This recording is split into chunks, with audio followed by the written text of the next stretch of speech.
അപ്പോഴേ ഇങ്ങനെ ഒരു മാമ്പഴ പുളിശ്ശേരി കഴിച്ചിട്ടുണ്ടോ? സാധ്യത കുറവായിരിക്കും. കാരണം ഒരു ദിവസം നന്നായിട്ട് മാമ്പഴം കിട്ടിയായിരുന്നു.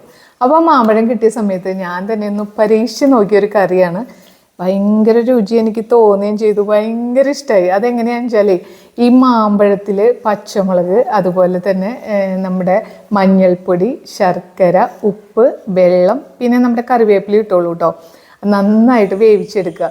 വെന്ത് വരുമ്പോൾ എന്താ ചെയ്യേണ്ടതെന്ന് വെച്ചാൽ തേങ്ങ, നാളികേരം ഉണ്ടല്ലോ, നല്ല മഷി പോലെ അരച്ചതും ചേർക്കുക.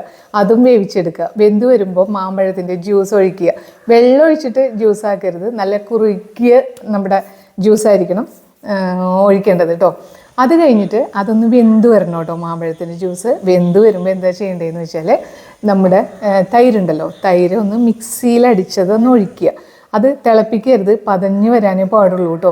എന്നിട്ട് നമ്മൾ വെളിച്ചെണ്ണയിൽ കടുക്, ഉലുവ, അതുപോലെ ഉണക്കമുളക്, പിന്നെ കറിവേപ്പില താളിച്ചൊഴിക്കുക.